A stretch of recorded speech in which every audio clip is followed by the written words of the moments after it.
Hey, what's up, everybody? Welcome to another edition of the Sully Squad. Welcome to the City of Winners. We got an 8-1 basketball team, just basically just kicking everybody's ass. I mean, Tyrese Maxey, 50 points last night. Joel Embiid, ho-hum, 37. I mean, it's amazing, guys. Like, Joel Embiid can get like 37 to 40 in his sleep, and you don't even realize he's doing that, John. Yeah. I mean, they're playing as a team. What more could you ask for without that loser mentality by the name of, what's their name? Oh, James Harden. Yeah, so we're gonna get into some or Ben Simmons. Yep. Or that too. Deal. Never heard of her. So we're gonna get into. We're gonna do a lot of Sixers talk because obviously the Eagles were on the bye, and then of course we got some football talk. San Francisco 49ers were on a 3-game losing streak. They went to Jacksonville and took them out to the woodshed. The Cowboys played a Giants team that, I mean, Christ, they had like Danny DeVito as their quarterback. I mean, so, can I really get a read on the Cowboys? No, not really. The Cowboys are who I thought they were. I mean, I think they're a really good, solid football team who's one of the best teams in the NFC, but the competition wasn't exactly, wasn't exactly a lot of competition, put it that way. When I look at the NFL, I feel like even the bad teams are your competition. There's not many, like the league's pretty evenly spread out. Like every team plays a lot of bad teams every year. Mm-hmm. So, I mean, Dallas can only play who's in front of them. The same way the Eagles last year when everybody was like, they didn't play anybody. Well, we can only play who's ahead of us, Yeah, no, I hear you. But hey, we're gonna get into all that. I got my usual cast here, minus Mike Fuji. Mike Fuji couldn't make it tonight. But we have, of course, myself, Joe Sullivan. I got my man below me, Mr. 6 for 6, Diego Bianchi, and right above him, what's up, Diego? How you doing? Chilling. And I got my man Sean Kilrain right to my what's my right? It looks like the left on the screen, but rocking the Moses Malone shirt jersey. And so what's up, Sean? Chilling, man. Just ready to talk Sixers and Eagles, man. It's going to be a good week. Yeah. So. Philadelphia 76ers, I mean, 8-1, it's probably, I believe it's their best start since 2000-2001, which is the last time we made the finals. Diego and I were talking at work today. Tyrese Maxey, I mean, this is the best guard play they've had since Allen Iverson in 2000-2001. Your guys' thoughts on this team and of course, only in Philadelphia can we have a freaking player that's playing awesome get hit by a goddamn car. I mean, what's up with that? Kelly Oubre, Yeah. I mean, Maxey's playing just like a point guard's supposed to play. He's taking grasp of that leadership and, that position. I mean, and we're playing actually some solid defense on this team. And, Tobias, Mr. Cookie Crumble, he's playing good. The bench is playing good. Maybe we do get that playmaker that we were talking about, guys, last week, like Levine or even DeRozan. But all in all, man, they're just exciting to watch, especially last night's game. Your thoughts? Definitely.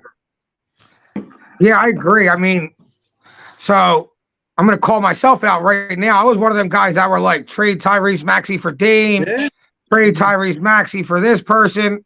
And I couldn't have been any more wrong about trading Tyrese Maxey. He is untouchable.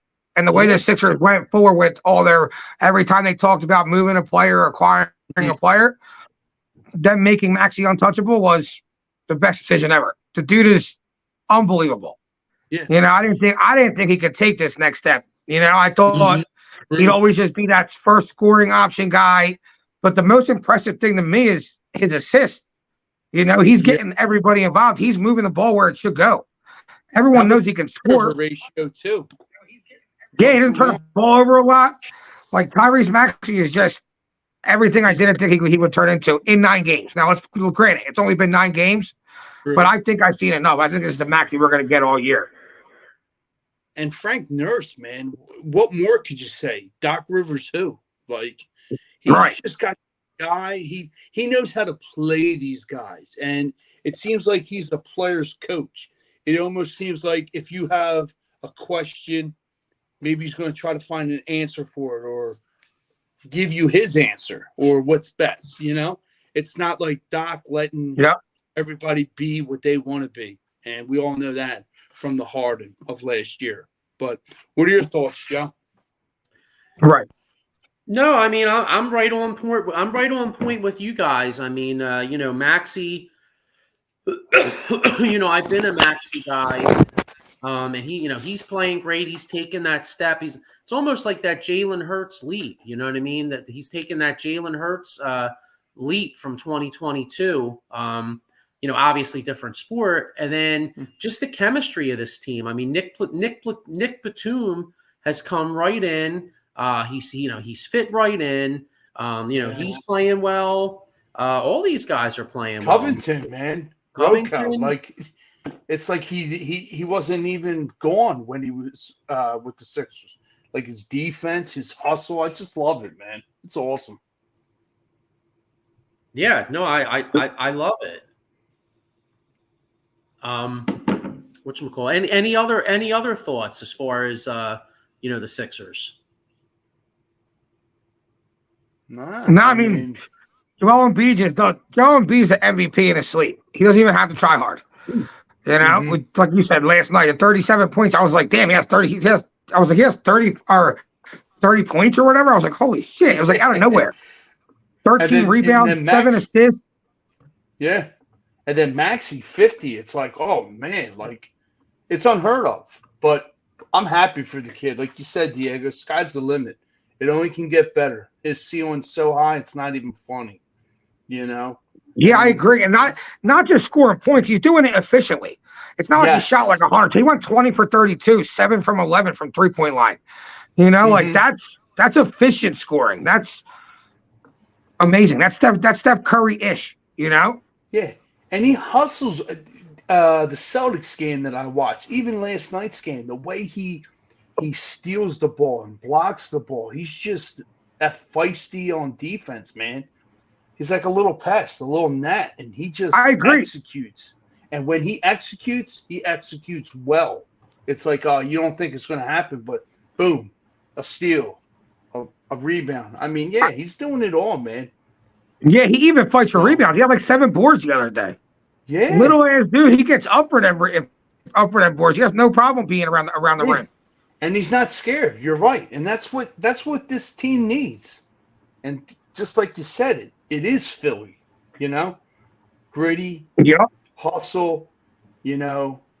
Push us down. We're getting back up. I mean, what more could you ask for? And like it's only 9 games, but it's going to be good throughout the season. I'm telling you that. We went from having no wings to having 3 pretty serviceable wings, like Batum, Oubre, and Rocco. They can all play a role out there. So it's crazy how we're like talking so much shit about Daryl Morey. You know what I mean? And he actually made a good team out of nothing. Yeah, he kind of threw the sheet over our face. Yeah, fleeced us almost. But yeah, you're right. And like Joey said, and you said, Batum, every time he gets on the court, when I see it, it's almost like a 3-point clinic because it goes in. It's money. Yeah, he's money. I like Batum when he was with the Clippers. So when we got him, I was like, that's a big addition. I mean, it don't sound like a big name, but that's a big addition. It is. It is. I thought the same thing as soon as you said it because of his 3-point percentage and just the way he shoots from the arc. Yeah, couldn't agree more. Man, what a difference actually playing people on that position that can move and not playing George Niang. You go from guys with quick feet to a guy who had concrete feet. Yeah, dude was stuck in the sand. Yeah, quicksand. Yeah. I mean, just the way that, like you said, the ball movement, it's so precise, okay? It's like almost hot potato with it. And they executed well. Down in the paint. in the corners, the hot corners, the arc, top of the arc. Yeah, I mean, like Joey said, this team is exciting, and it's only going to get better from here on out. But Oubre, I think he'll pull through, like we said, broken ribs and stuff like that. But honestly, I don't think he's gonna be out that long. They say your ribs are more of a pain thing. If you can tolerate the pain, you can play. So it's the breathing. Yeah, you're right. Just managing your breathing and how you do it. But hopefully he has a speedy recovery, like we said. Yep. Got a comment here. Maurice Wright says, once the new additions start to mess with the team, the offense, they'll be much better. They'll be a much better team. Clearly, Harden showed up the team's progress fucking up. Clearly, Harden slowed the team's progress, fucking up the process. I'll tell you, it does look like addition by subtraction. Maurice Wright says, can't play with a bad hit. But bottom line is, man, I mean, look at the Clippers since they got Harden. I mean, the Clippers are like 0-4. They're like all out of sync. That team's a mess right now. And the Sixers team just looks like they got a lot of chemistry. Yeah. Yeah. So, I'm just loving the way they're playing. I mean, again, it's 9 games in, but I think we've seen enough of a sample size.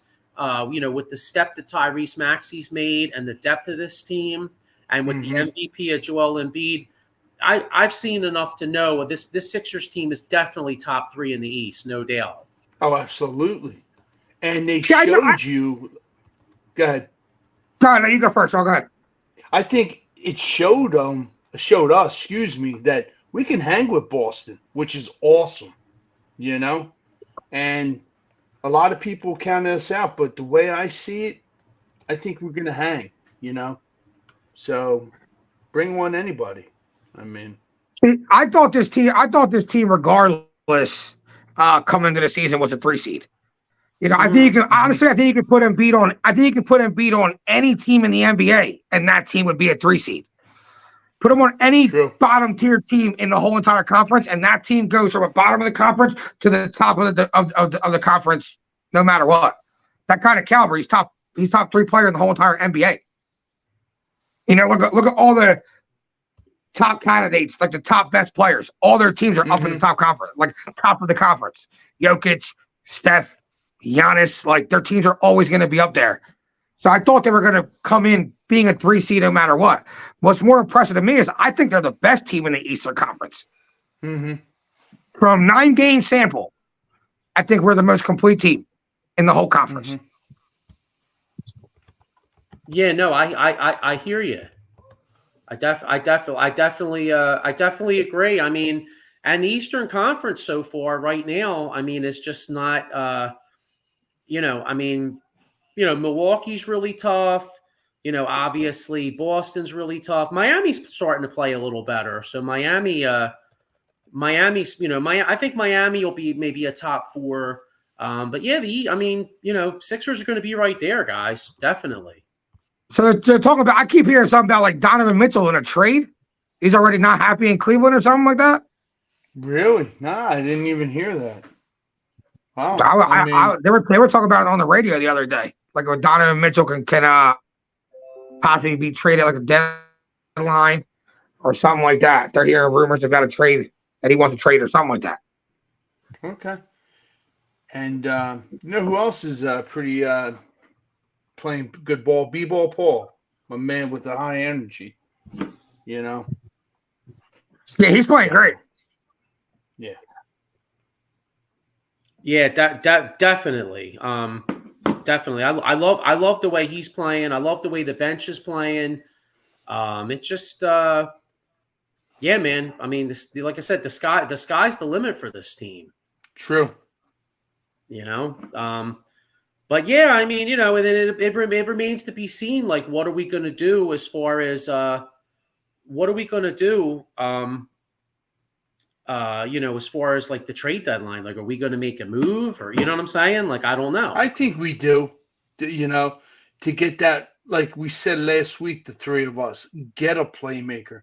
whether it's Caruso or Zach Levine or DeRozan or somebody like Diego said, Donovan Mitchell, or a surprise player. You want to get somebody that's going to want to play for the team and wants to fit and get into the system. Not like a guy like Harden, that's all in for the team, not me. Yeah, I agree. I think that's something that we're going to look into, and we don't want that. So that's Nick. That's Nick Nurse culture right there. Yeah, everyone's got to buy into the team. Like the Raptors won the championship. I don't think they were like the best. They didn't have the best players. To me, they had the best team. They all bought into one system. They all bought into his plan, and that paid off in a championship. And it worked. Yeah, it was Van Fleet. I'm trying to think. Van Fleet, Lowry, Nabi, right, and OG, Siakam, Kawhi, right? And then Kawhi. There you go, Kawhi. Yeah, there you go. And they all bought into the system. And enough said. Now, if we can get somebody of that caliber and that player status, I mean, I'm all in. Let's go.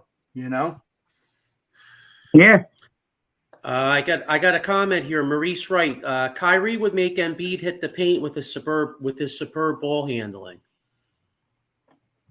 Yeah, he would. Yeah. So, but yeah, man, I hear you. It's like I said, hey man, we could talk Sixers the rest of the night, you know what I mean? But I want to get into some football here. Hang on a second here.